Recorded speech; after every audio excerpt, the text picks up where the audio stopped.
ke alam kosmik. Kalian berdiri semua. Kita akses kosmiknya sekarang.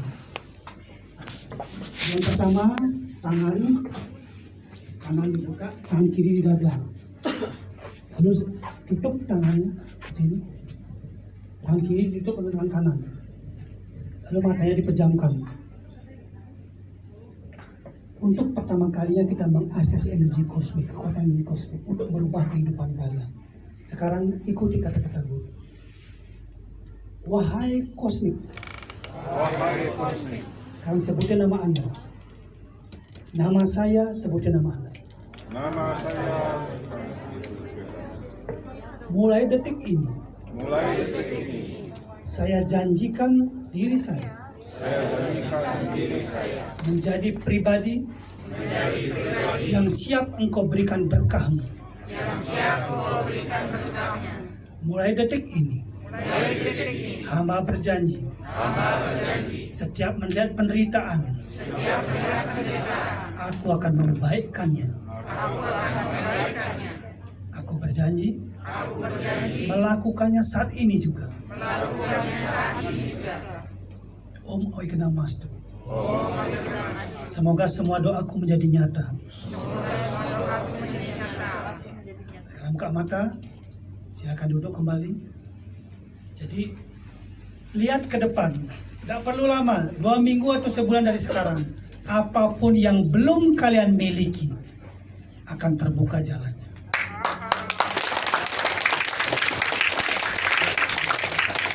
Apapun yang telah kalian miliki yang bersifat kebaikan akan lebih dipertahankan oleh kuasa kosmik. Dan apapun keburukan, penyakit, hambatan, halangan yang selama ini selalu menemani kehidupan Anda akan dimusnahkan oleh kosmik itu sendiri. Caranya adalah penyadaran diri kayak tadi. Oh ternyata kalau saya mengatakan diri saya susah, ternyata tidak juga. Tapi seringkali Anda mengidentifikasi diri Anda itu terlalu susah hidupnya. Lalu apa yang terjadi?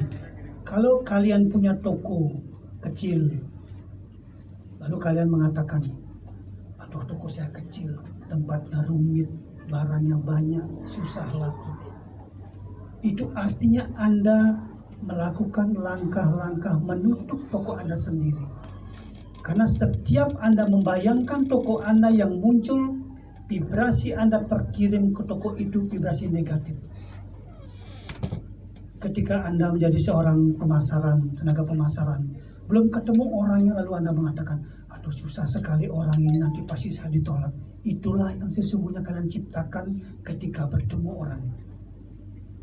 Maka saat ini yang perlu kalian lakukan adalah merubah perspektif Anda, merubah cara pandang Anda. Apapun yang menurut kalian susah, jadikan, rubah ke perspektif semuanya mudah. Istilah kerennya itu CGT. Tahu CGT? Itu. Jadi CGT itu cendek gak itu. Coba buktikan kata-kata guru. Apapun yang susah, yang rumit, coba buktikan kata guru nanti dirubah. Lalu Anda katakan cendek gak itu, cendek gak itu. Lalu yakini. Maka kerjaan yang terberat pun akan menjadi mudah,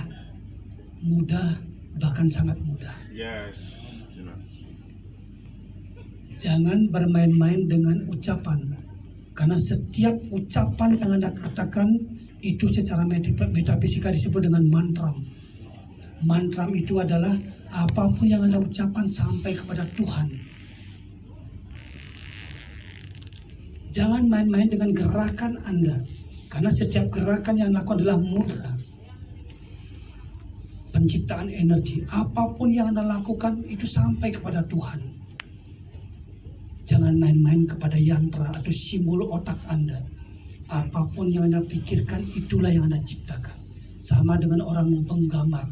Ketika Anda punya buku gambar, gambar gunung. Jadinya nanti terakhir Anda melihat gambar gunung. Maka mulai sekarang kalau Anda ingin hebat, ingin berhasil, rubah perspektifnya. Jangan pernah berpikir susah. Meskipun kita susah. Barusan guru bercerita dengan beliau Pak Wayan di luar loh. Beliau nanya nih, guru, sebelum seminar pemanasan dulu ya, saya mau nanya, apa sih arti orang susah? Guru sampaikan ke beliau, orang susah itu identifikasinya adalah orang yang tidak punya 5W. Jadi kalau kalian tidak punya 5W atau pancawisaya, itu baru kalian berdoa, ya Tuhan saya orang susah, baru boleh bertahan begitu. Kalau kalian masih punya 5W ini, tapi kalian mengaku susah, kalian yang disebut dengan muradam widi. Kalian tidak bersyukur atas apa yang tersisa dari Tuhan itu sendiri. Kita bahas sekarang. 5W. W yang pertama yang berhak mengaku susah adalah orang yang tidak punya wastra. Tahu wastra? Pakaian. Kalian berpakaian semua hari ini? Ya. Guru kata Pak Wayan, bahkan Pak Wayan berpakaian 2. Berarti Pak Wayan sudah berkeberlimpahan. Yes. Jadi jangan mengaku tidak miskin. Yang kedua adalah warak. Kalian makan hari ini? Makan. Cocokkah kalian mengaku miskin? Belum. Jadi wastra, warak, pakaian, dan makanan. Yang ketiga adalah wisma, tempat berteduh. Mau Anda kos, mau Anda ngontrak, yang penting tidak terlentang-lentang di jalan, tidak kehujanan, tidak kena matahari. Itu Anda sudah disebut dengan keberlimpahan. Anda punya tempat berteduh? Ya. Sudah 3 ini sudah cukup mengatakan Anda bukan orang susah. Lalu kenapa Anda mengatakan, aduh hidup saya susah? Apa yang Anda pakai mengukur? Lalu yang keempat adalah wisata.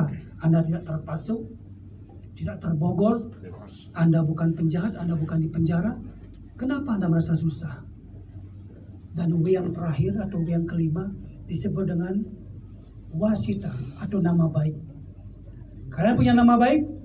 Ya. Kalau 5W aja kalian punya, kenapa Anda identifikasi diri Anda, Tuhan, saya susah, saya tertekan, saya stres. Itulah kesalahan Anda mengidentifikasi diri. Maka Tuhan mengatakan, oke, kalau itu ada di otak Anda, maka itulah jadinya diri Anda. Ubah perspektifnya, ubah detik ini juga. Setiap perubahan yang terjadi dari dalam diri kita, itu merubah ruang dan waktu. Apa susahnya mengatakan, memang saat ini saya susah, tapi saya sedang berproses. Saya identifikasi diri saya, kelak di kemudian hari itu jangka pendeknya 3 bulan, 6 bulan, setahun akan menjadi orang kaya. Identifikasi diri Anda menjadi pribadi yang kaya. Jangan identifikasi diri Anda menjadi orang yang melarat, miskin. Lalu Anda salahkan pribadi lain yang kaya, lalu Anda iri mengatakan dia punya bererong, dia punya tuyul. Padahal yang terjadi itu yang membedakan kenapa orang miskin dan kenapa orang kaya. Hanya masalah mau tidak mengidentifikasi diri Anda menjadi pribadi yang lebih baik lagi. Bisa kira-kira? Jadi simpel sekali. Jadi tentang merubah perspektif. Nah, itulah yang dimaksud dengan hukum metafisika. Nah, berikutnya kaya.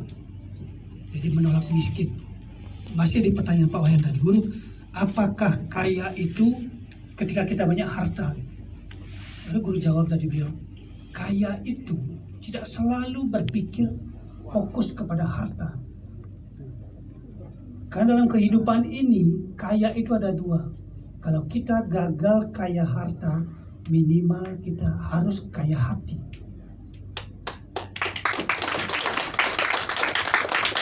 Karena kaya harta itu membuat manusia menjadi ego, menjadi tinggi hati, dan menjadi orang yang punya ambisi berapi-api yang menekan kehidupannya. Kalian pikir orang kaya itu tidak pernah berpikir. Jadi guru punya pasien ribuan orang kaya, Pertamina-nya 20, mobilnya Ferrari, tapi apa yang terjadi? Pasien guru hampir 40% itu orang-orang yang luar biasa, kaya, super kaya. Di Jakarta, di luar, super kaya. Tapi beliau hidupnya tidak tenang.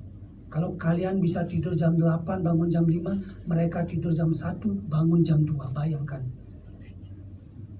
Bukan berarti orang kaya tidak enak, tapi hidup kita akan terukur seperti itu. tertakar seperti itu. Maka kita harus menjadi pribadi yang pertama harus kaya hati. Karena pencipta kebahagiaan itu bukan harta tapi kaya hati. Jadi seperti itu. Kalian kaya hati? Ya. Orang kaya hati itu pasti mudah tersenyum. Itu ciri-ciri. Kalau kaya harta itu mudah menangis. Coba sedikit kehilangan, khawatir, takut, banyak sekali tekanan. Tapi kalau kaya hati, santai. Jadi guru tahu gitu. Jadi untuk menjadi kaya hati itu sangat mudah, teman-teman. Yang pertama, lawan daripada tinggi hati adalah bukan rendah diri, tapi rendah hati. Ketika kita rendah hati, itu sudah menunjukkan kita kaya hati. Ketika kita kaya hati, banyak bantuan akan datang. Banyak persahabatan akan datang. Ketika banyak persahabatan datang, hidup kita selalu akan tertolong. Tapi kalau kita kaya harta saja, hidup kita akan menjadi tinggi hati. Sahabat kita akan menjauh. Karena kita anggap dia acuh, anggap dia rendahan, seperti itu. Tapi yang paling baik adalah kalian kaya harta, tapi sekaligus kaya hati. Itu yang paling baik. Tepuk tangan dulu. Nah, sekarang kalau kalian baru mencapai tahapan kaya hati, sebulan lagi, guru garansi menjadi kaya harta juga. Salah satu cara kaya harta ya seperti ini. Ikuti program-program. Kalau kita tidak memperoleh alatnya susah itu. Kayak ini kan apa namanya UMKM ya namanya. Ini salah satu alat untuk menjadikan kita kaya harta. Masalahnya Anda yakin tidak dengan ini? Harus yakin, Anda harus percaya. Jangan berhenti di tengah jalan. Baru dengar bisikan, aduh takut. Di dunia ini semuanya menakutkan kalau Anda tidak niatkan dengan baik, tidak punya integritas terhadap apa yang Anda lakukan. Kebaikan yang Anda pikirkan itu baik belum tentu jadi kebaikan. Keburukan yang Anda lihat sebagai keburukan belum tentu adalah keburukan. Yang terbaik kalau Anda ragu pada apa yang Anda lakukan, ada Tuhan di atas Anda. Anda berserah, katakan Tuhan, saya telah melakukan sesuatu yang terbaik. Semoga yang terbaik terjadi. Tapi jika Anda sudah lakukan yang terbaik, tapi hasilnya masih buruk, itu artinya Tuhan mengatakan, ini rencana saya proses kamu untuk lebih sabar. Hanya menjadikan Anda lebih sabar, bukan ngambul, bukan putus asa, bukan terpuruk lalu gantung diri. Bukan. Jadi kegagalan demi kegagalan yang Anda alami adalah cara Tuhan menaikkan Anda ke level yang lebih tinggi. Di ujung kegagalan itu ada kesuksesan. Percaya sama gue. Tapi di ujung kesuksesan ada kegagalan juga. Karena di dunia ini hukumnya selalu ada dua. Setinggi-tingginya naik, pasti akan turun. Sekuat-kuatnya turun, pasti akan mental naik. Tinggal sekarang Anda, kalau sudah enak di atas, jaga diri dengan baik, akan selalu berposisi di atas. Kadang-kadang kalau kita udah di atas, ingin mencicipi gimana sih rasanya ke bawah lagi.